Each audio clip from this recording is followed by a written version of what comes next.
Myriam Kadim avait tout pour être heureuse, des voitures rutilantes, une villa somptueuse dominant les collines de Lagos et un père qui régnait en maître sur le monde des affaires. Mais à ses yeux, tout cela n'était qu'une cage dorée. Depuis son plus jeune âge, elle sentait le poids des attentes écrasantes de ses parents. Leur amour semblait toujours conditionné par sa capacité à se conformer à leurs plans. Un soir, alors qu'elle regardait les lumières scintillantes de la ville depuis sa fenêtre, sa mère entra dans la pièce, vêtue de sa robe habituelle en soie verte, ornée de bijoux. « Myriam, ton père veut que tu rencontres le fils de Monsieur Fadel demain soir. C'est un excellent parti. Tu devrais être reconnaissante qu'il ait pensé à toi. » Myriam, qui avait depuis longtemps perdu le goût de se battre, murmura seulement, « C'est toujours pour votre bien, jamais pour le mien. » Sa mère fronça les sourcils et quitta la pièce sans un mot. Mais cette fois-ci, Myriam était prête à faire quelque chose qu'elle n'avait jamais osé, fuir. À l'aube, elle s'éclipsa discrètement, un sac de voyage en main, laissant derrière elle le luxe et les attentes oppressantes de sa famille. Elle prit un taxi pour un quartier populaire de Lagos, là où personne ne pourrait la reconnaître. La pension qu'elle trouva était modeste, mais elle s'en contenta. Dès le lendemain, elle se mit à chercher un emploi, frappant aux portes de boutiques, de kiosques et de restaurants. Partout, on la rejetait, la jugeant trop fragile pour le travail rude qu'elle demandait. Ce fut finalement chez Maman Kumba, propriétaire d'une petite cantine animée, qu'elle trouva sa chance. Le premier jour de travail fut un véritable calvaire. Myriam, peu habituée à ce monde, renversa des seaux d'eau, trébucha avec des plateaux, et supporta les remarques cinglantes de Zara, une employée de la cantine, ainsi que les blagues moqueuses de Moussa, le cuisinier. Mais Myriam refusa d'abandonner. Elle se levait avant l'aube, affrontait les regards condescendants et se battait pour prouver qu'elle méritait sa place. Peu à peu, elle gagna le respect de ses collègues. Même Zara finit par adoucir son attitude. Un jour, un client inattendu franchit la porte de la cantine. Grand, élancé, avec une peau couleur ébène et un sourire désarmant, il semblait détonner dans ce décor modeste. Myriam sentit son cœur s'accélérer sans comprendre pourquoi. « Une assiette de riz et haricots avec du dodo, s'il vous plaît, dit-il, s'adressant directement à elle. Elle hocha la tête maladroitement et s'exécuta. Lorsqu'elle lui apporta son plat, il leva les yeux vers elle et déclara, « Merci, mademoiselle. »« Je m'appelle Myriam, répondit-elle timidement. « Ravie de vous rencontrer, Myriam. »« Moi, c'est Kanza. » Kanza devint rapidement un habitué de la cantine. Chaque jour, il s'asseyait à la même table, échangeant des sourires et des mots chaleureux avec Myriam. Il semblait fasciné par son sérieux et sa détermination. Un jour, il lui demanda, « Pourquoi travailles-tu ici, Myriam ? Tu sembles différente. » Elle détourna les yeux, hésitant. « Je voulais juste un nouveau départ, dit-elle finalement. » Kanza ne posa pas plus de questions, mais son regard montrait qu'il voyait en elle bien plus que ce qu'elle voulait montrer. Un soir, alors que Myriam fermait la cantine, une voiture noire aux vitres teintées s'arrêta devant. Elle sentit son estomac se nouer. De la voiture descendit un homme bien habillé. C'était Omar, un des assistants de son père.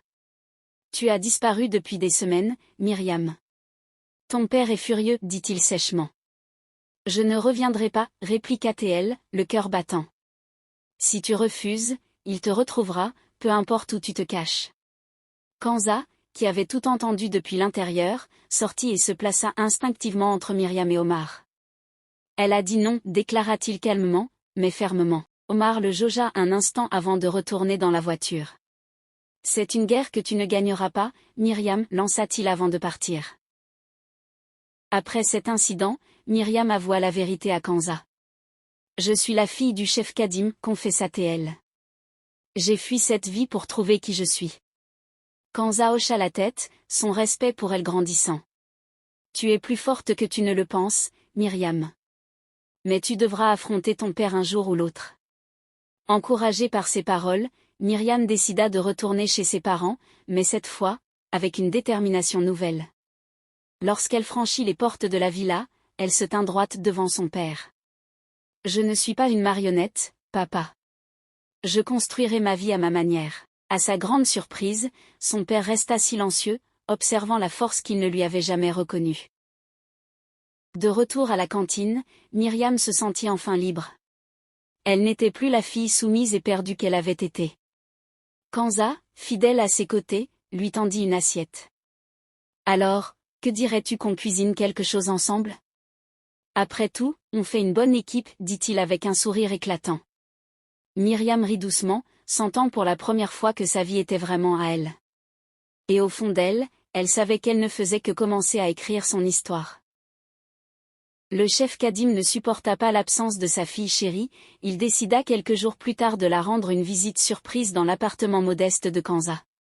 De cette visite surprise accoucha un échange tendu entre père et fille. Le chef Kadim haussa un sourcil, visiblement surpris par la détermination dans la voix de sa fille. Son regard froid passa de Myriam à Kanza, puis au bâtiment délabré qui commençait à peine à ressembler à un atelier. « Ta vie » répéta-t-il, un brin moqueur. « Tu es une Kadim, Myriam. Tu as un héritage, des responsabilités. Ce n'est pas ici que tu devrais être, à nettoyer un garage. Tu es bien au-dessus de tout ça. » Myriam sentit une colère sourde monter en elle. Elle se redressa, ses poings serrés. « Non, papa. Ce que je suis, c'est quelqu'un qui veut être libre. Libre de faire ses propres choix, de suivre ses propres rêves. Tu ne peux pas contrôler chaque aspect de ma vie. » Kanza, jusque-là silencieux, fit un pas en avant. « Monsieur Kadim, avec tout le respect que je vous dois, votre fille est une femme remarquable. Elle n'a rien à prouver à personne. Elle a choisi de m'aider, et grâce à elle, j'ai pu reconstruire quelque chose que j'avais perdu. Elle est bien plus qu'un nom ou un héritage. Elle est une source d'inspiration. » Le chef Kadim fixa Kanza, son visage impassible, mais une lueur indéchiffrable passa dans ses yeux. Il était clair qu'il ne s'attendait pas à une telle prise de parole. « Une source d'inspiration, hein, répondit-il froidement. Et vous, jeune homme, pensez-vous vraiment pouvoir offrir à ma fille une vie digne de ce qu'elle mérite ? Kanza ne détourna pas le regard. Je ne prétends pas être parfait, monsieur. Mais je suis honnête, et je travaillerai dur pour bâtir un avenir. Si Myriam choisit de rester à mes côtés, c'est parce qu'elle le veut, pas parce qu'elle y est forcée. Un silence tendu s'installa. Les gardes du corps restèrent immobiles, comme des statues, tandis que Myriam retenait son souffle. Elle n'avait jamais vu Kanza aussi sûr de lui, aussi déterminé. Finalement, le chef Kadim poussa un long soupir et regarda sa fille. « Très bien, Myriam. Si tu veux prouver que tu peux te débrouiller seule, je vais te laisser faire. Mais ne t'attends pas à ce que je vienne te chercher si les choses tournent mal. »« Je ne m'attends à rien, papa, » répondit-elle, les yeux brillants. « Seulement à vivre ma propre vie. » Sans un mot de plus, le chef Kadim tourna les talons et remonta dans sa voiture. Les pneus crissèrent tandis que l'essuie-glace noir s'éloignait, laissant Myriam et Kanza debout dans le silence de l'après-midi. Kanza se tourna vers elle, l'air soucieux. « Ça va ?» Elle hocha la tête, bien qu'un tourbillon d'émotions l'envahisse. « Oui. Pour la première fois de ma vie, je me sens libre. » Kanza esquissa un sourire et posa une main réconfortante sur son épaule. « Alors commençons à construire quelque chose de beau, ensemble. » Leur regard se croisa, et Myriam sentit que malgré les défis à venir, elle était prête à affronter le monde à ses côtés. Quelques jours après l'ouverture de Kanza Autowork, Myriam décida d'appeler son père. Le message qu'il avait envoyé continuait de hanter ses pensées, et elle savait qu'elle devait faire face à cette conversation, quelle qu'en soit l'issue. Elle composa le numéro, le cœur battant, et attendit. Après quelques sonneries, la voix grave et calme de son père résonna dans le téléphone. « Myriam. Papa. J'ai vu ton message. »« De quoi veux-tu parler ?» demanda-t-elle en essayant de garder sa voix posée. Il y eut un silence. Puis le chef Kadim parla d'un ton plus doux qu'elle ne s'y attendait. « Je voulais te dire que j'ai réfléchi. Peut-être que j'ai été trop dur avec toi. Tu as toujours été une fille déterminée, et je vois à quel point ce projet te tient à cœur. » Myriam resta sans voix un instant. Ce n'étaient pas les mots qu'elle avait imaginés. « Merci, papa. » Ça compte beaucoup pour moi que tu le dises. Mais...